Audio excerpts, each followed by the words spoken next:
Disappointing loss, obviously, with Georgia being winless in the SEC. We continue to have these issues with playing up and down the level of our competition. We had it today.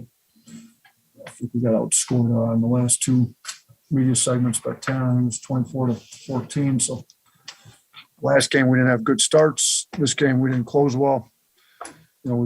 Turnovers were a major problem. The biggest problem is just our energy, our effort. As a head coach, stuff comes back on me, and I got to figure out how to put the right guys on the floor that care about their teammates and going to play hard for them. And I've obviously not done a great job figuring out how to do that so far this year. Thanks, Coach. We'll go ahead and start first with Nick Kelly. Go ahead, Nick.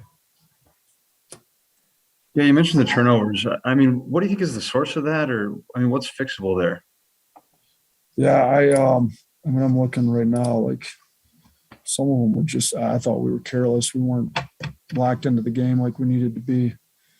And it wasn't just.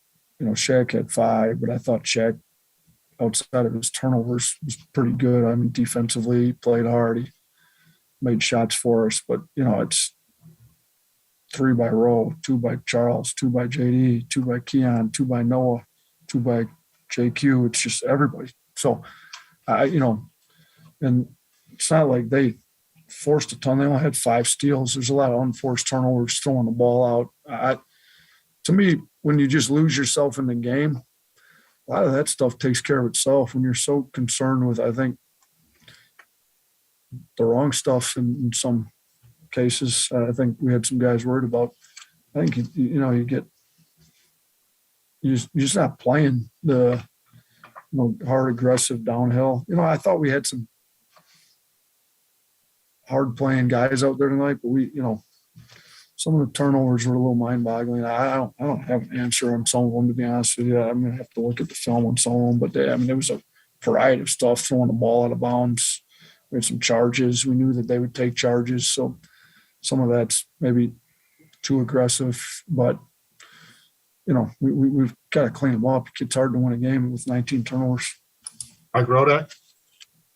This being late January, just how much of an opportunity in your mind exists to change what has been the spirit and sort of the identity of this team so far? It's a great question. I'm never going to give up on a team. I think we had some heartfelt conversations in the locker room. I think some guys know that stuff needs to be changed. We referenced UCLA losing 4 straight before they went on a run, and they're one play away from playing in the national championship game. They lost 4 games in a row to close the regular, 3 in a row to close the regular season, 1 in the Pac-12. They lost the first round of Pac-12 tournament, and then they went on a run. So we're never going to stop coaching, stop trying to fix what's wrong. We're going to try to get the right guys on the floor, get them to play the right way. We've shown the ability of this team. We've shown the capability of this team early in December. We just haven't played well here in January. Charlie Potter. Yeah, Coach, you mentioned the effort. And how disappointing is that to be a consistent issue to not be able to sustain that for 40 minutes? Very disappointing, because as a program, we've always prided ourselves, going all the way back to when I was a high school coach at Buffalo and our first couple of years here. I thought we've always prided ourselves in being the hardest playing group on the floor. And we showed it at times tonight, but it's just not there consistently. We showed it against Missouri, at times, especially at the end of the game, but the consistent effort for 40 minutes just hasn't been there frequent enough this year. Katie Wyndham, go ahead. Coach, Charles was 4 or 5 from the floor in the first half and having some success inside the paint, and then didn't get any shots off in the second half. Would you have wanted to see a little bit more from him in the second half, or getting the ball to him more? Yeah, it would have been nice, because we didn't finish at the rim real well. I think the team maybe was 15 of 25, if I remember right. Yeah, and, he's been one of our better finishers. The issue's been when they, when teams have gone smaller, and he didn't have proper matchups out there. He's really hurt us. Like the Missouri game, he gave up all the points there at the beginning of the second half. So we've been very careful with making sure he's got correct matchup on the floor, and tried to play him when we could. In hindsight, probably should have tried to give him the ball a little bit more. Maybe got him a few more minutes, because he was playing well for us. He had 4 offensive boards in the first half too. All right, we got 3 more questions. We'll finish with these 3. Mike, go ahead. You got a follow-up?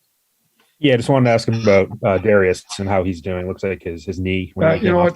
Their doctors said that everything felt solid. So I think he maybe hyperextended his knee. So I think we're calling it a knee sprain.